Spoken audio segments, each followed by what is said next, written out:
Assalamualaikum warahmatullahi wabarakatuh. Halo anak-anak, bertemu lagi bersama Ibu Vira. Bagaimana kabarnya hari ini? Semoga anak-anak selalu sehat dan tetap semangat mengikuti pembelajaran bersama Ibu Vira. Sebelum memulai pembelajaran, alangkah lebih baiknya kita berdoa terlebih dahulu. Berdoa dimulai. Berdoa selesai. Hari ini kalian akan belajar materi tema 7, peristiwa dalam kehidupan, subtema 2, peristiwa kebangsaan seputar proklamasi kemerdekaan, pembelajaran 3 dan 4. Tujuan pembelajaran kita hari ini, yang pertama, mengenal proklamator kemerdekaan Indonesia. Yang kedua, mengidentifikasi peristiwa dalam upaya pembentukan NKRI. Yang ketiga, menunjukkan nilai persatuan dalam keragaman. Yang keempat, menyebutkan unsur-unsur budaya. Apakah kalian masih ingat siapa saja tokoh-tokoh yang terlibat dalam pembacaan teks proklamasi? Tepat sekali. Tokoh yang terlibat dalam pembacaan teks proklamasi yaitu Insinyur Soekarno dan Dr. Andes Muhammad Hatta. Insinyur Soekarno. Insinyur Soekarno merupakan Presiden pertama Republik Indonesia dan pahlawan proklamator. Beliau menjadi Presiden RI sejak tahun 1945 sampai 1967. Insinyur Soekarno dikenal pandai berpidato dan menguasai beberapa bahasa asing sehingga dijuluki sebagai singa podium. Insinyur Soekarno lahir di Surabaya, Jawa Timur pada tanggal 6 Juni 1901. Dr. Andes Muhammad Hatta. Dr. Andes Muhammad Hatta adalah Wakil Presiden pertama Republik Indonesia tahun 1945 sampai 1957 dan dikenal sebagai Bapak Koperasi Indonesia. Beliau juga sangat berperan dalam upaya memperoleh pengakuan dari pemerintah Belanda terhadap kedaulatan Republik Indonesia. Muhammad Hatta lahir di Bukit Tinggi, Sumatera Barat pada tanggal 12 Agustus 1902. Kedua tokoh tersebut disebut sebagai tokoh proklamator, yaitu Insinyur Soekarno dengan Dr. Andes Muhammad Hatta. Apakah kalian tahu, pembacaan teks proklamasi kemerdekaan ini memberikan semangat untuk mengusir penjajah di berbagai daerah. Di antaranya adalah sebagai berikut. Peristiwa heroik di Yogyakarta. Perebutan kekuasaan di Yogyakarta dimulai pada tanggal 26 September 1945 sejak pukul 10 waktu Indonesia Barat. Para pegawai pemerintah dan perusahaan yang dikuasai Jepang melakukan aksi mogok. Mereka menuntut agar Jepang menyerahkan semua kantor kepada pihak Indonesia. Peristiwa heroik di Surabaya. Insiden ini terjadi di Hotel Yamato, Tunjungan, Surabaya. Penyebabnya, orang Belanda mengibarkan bendera merah putih biru di atap hotel. Rakyat kemudian menyerbu hotel, menurunkan dan merobek warna biru bendera itu untuk dikibarkan kembali. Insiden ini terjadi pada tanggal 19 September 1945. Peristiwa heroik Semarang. Pada tanggal 15 Oktober 1945, pasukan Jepang melakukan serangan ke kota Semarang dan dihadapi oleh TKR dan Laskar Pejuang lainnya. Pertempuran berlangsung selama 5 hari. Akibat pertempuran ini, ribuan pemuda gugur dan ratusan orang Jepang tewas. Untuk mengenang peristiwa itu, di Semarang didirikan Monumen Tugu Muda. Di berbagai daerah, dari berbagai suku, agama, dan golongan bersatu padu dalam melawan penjajah anak-anak, semua menunjukkan rasa persatuan dan kesatuan, tidak lagi memikirkan suku, agama, dan golongan. Hal ini sesuai dengan semboyan negara kita. Anak-anak, apakah ada yang tahu apa semboyan negara kita? Tepat sekali, Bhinneka Tunggal Ika. Apa artinya? Kalimat tersebut diambil dari kitab Sutasoma, karangan Empu Tantular, yang memiliki arti berbeda-beda tetapi tetap satu. Kata-kata tersebut kemudian diberi makna yang lebih luas, menjadi semboyan, meskipun berbeda-beda tetapi tetap satu jua. Semboyan itulah kemudian yang mengikat keberagaman bangsa menjadi satu kesatuan. Cukupkah kamu mengerti artinya saja? Tentu tidak. Setelah memahami makna yang terkandung di dalamnya, kamu harus menerapkannya dalam kehidupan sehari-hari. Bagaimana cara penerapannya? Anak-anak, mari kita simak bacaan berikut ini. Cara penerapannya. Yang pertama, mensyukuri perbedaan. Kamu harus mensyukuri perbedaan dengan cara menghormati dan menghargai teman-temanmu. Yang kedua, kita tidak bisa hidup sendiri. Kita pasti membutuhkan bantuan orang lain.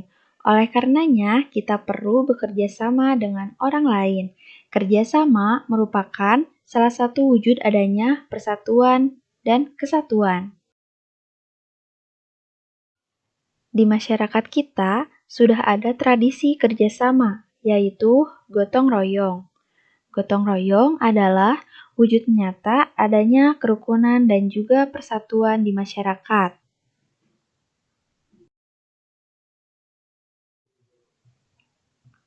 Setelah peristiwa proklamasi kemerdekaan, ada pekerjaan yang sangat penting yang harus dikerjakan. Apa itu? Yaitu pekerjaan pembentukan NKRI. Proses pembentukan NKRI yang pertama dengan pembentukan kelengkapan pemerintahan. Pada tanggal 18 Agustus 1945, PPKI mengadakan sidangnya yang pertama di Gedung Kesenian Jakarta.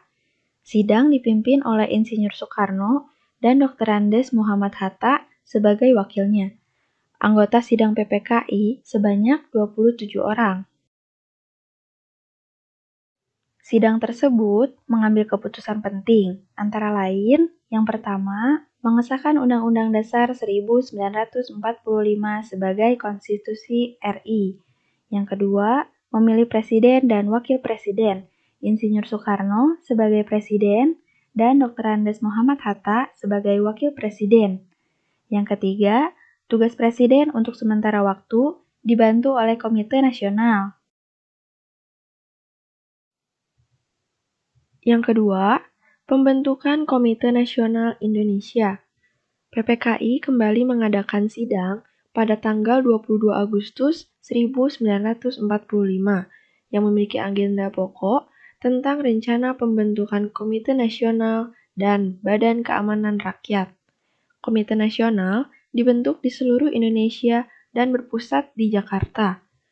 Tujuannya sebagai penjelmaan tujuan dan cita-cita bangsa Indonesia untuk menyelenggarakan kemerdekaan Indonesia yang berdasarkan kedaulatan rakyat.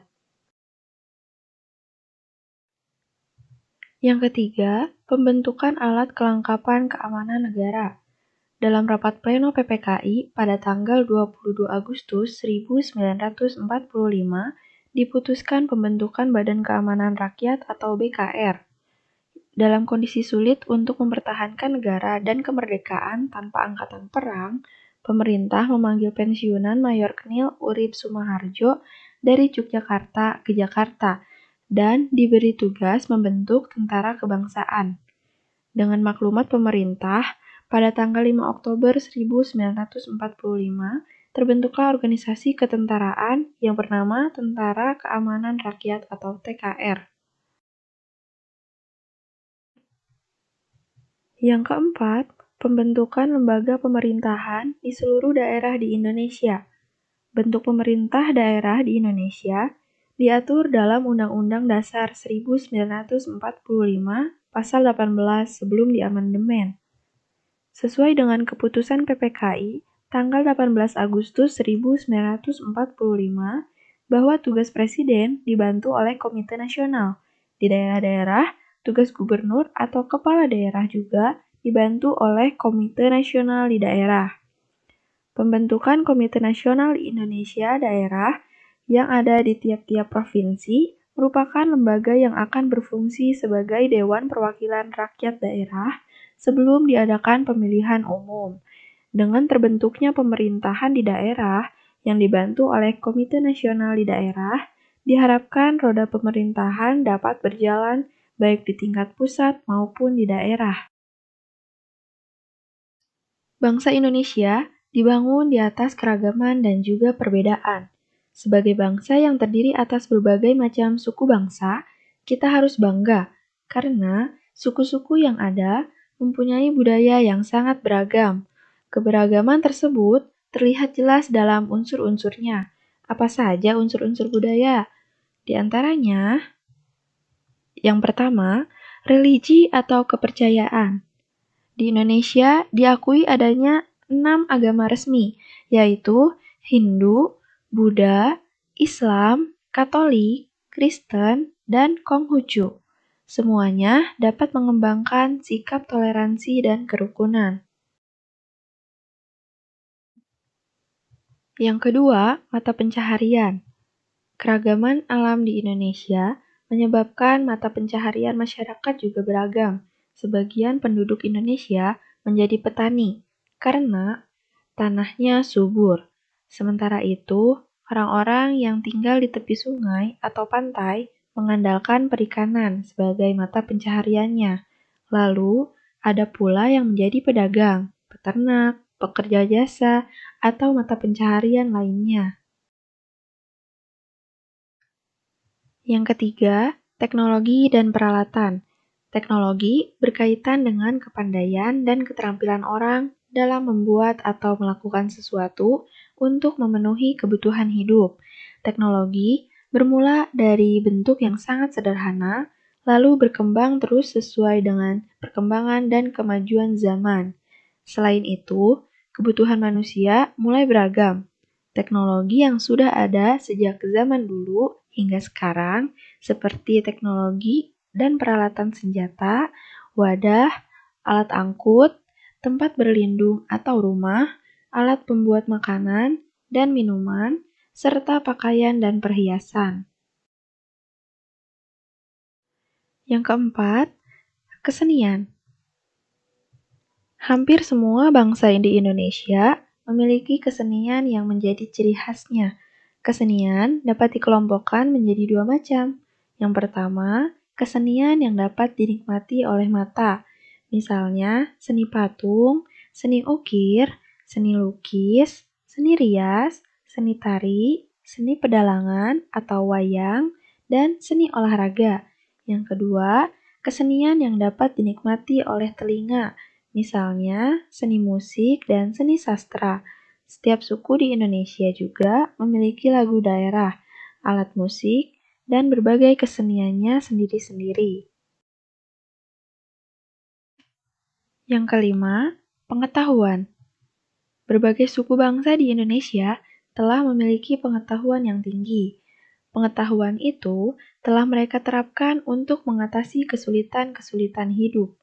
Pengetahuan itu antara lain tentang alam sekitar, flora fauna, bahan-bahan mentah, benda-benda di lingkungan alam, tubuh manusia, sifat, dan kelakuan manusia, serta pengetahuannya tentang ruang dan waktu. Misalnya, pengetahuan tentang berbagai jenis tanaman dan ramuan obat tradisional, pengetahuan menentukan arah orang Dayak sehingga tidak tersesat di hutan belantara, dan pengetahuan menentukan arah para pelaut tradisional kita ketika mengarungi samudera dengan kapal pinisinya sehingga bangsa kita dikenal sebagai bangsa bahari. Yang keenam, sistem kemasyarakatan. Sistem kemasyarakatan adalah pola hidup yang menjadi kebiasaan dan dianut serta telah menjadi kebiasaan suatu masyarakat. Ada sistem perkawinan, sistem kekerabatan, dan sistem berperilaku dalam masyarakat. Contohnya, sistem marga pada suku Batak dan sistem terah pada suku Jawa. Kedua contoh ini merupakan sistem kekerabatan suku-suku tersebut. Yang ketujuh, bahasa. Setiap suku bangsa mempunyai alat komunikasinya sendiri-sendiri, yang terkadang hanya dimengerti dan dipakai oleh suku itu sendiri. Itulah yang dinamakan dialek. Lalu, bagaimana suku-suku di Indonesia bisa berkomunikasi dengan suku yang lain? Beruntunglah, kita memiliki bahasa Indonesia yang telah ditetapkan sebagai bahasa nasional dan bahasa persatuan. Tentu kamu ingat bukan salah satu ikrar Sumpah Pemuda 1928? Salah satu unsur budaya adalah kesenian. Tari merupakan karya seni dengan gerak tubuh sebagai media utama. Coba amati berbagai gerak tari berikut ini. Tahukah kamu asal daerah tari tersebut? Seperti yang sudah kita pelajari sebelumnya, bentuk karya tari itu ada 3 anak-anak, yaitu karya tari tunggal, tari kelompok, tari berpasangan. Contoh dari tari tunggal adalah tari jaipong. Contoh dari tari kelompok adalah tari saman. Contoh dari tari berpasangan adalah tari serampang. Setiap bentuk karya tari lebih indah saat penyajiannya mempertimbangkan pola lantai. Apa itu pola lantai? Pola lantai adalah garis di lantai yang dilalui oleh penari saat melakukan gerak tari. Selain itu, pola lantai tari kelompok dapat diartikan juga garis di lantai yang dibuat oleh formasi penari. Nah, coba sekarang kalian amati video mengenai tari yang menggunakan gerakan pola lantai berikut ini. Kalian bisa mempelajarinya dan mempraktikannya dengan orang tua di rumah.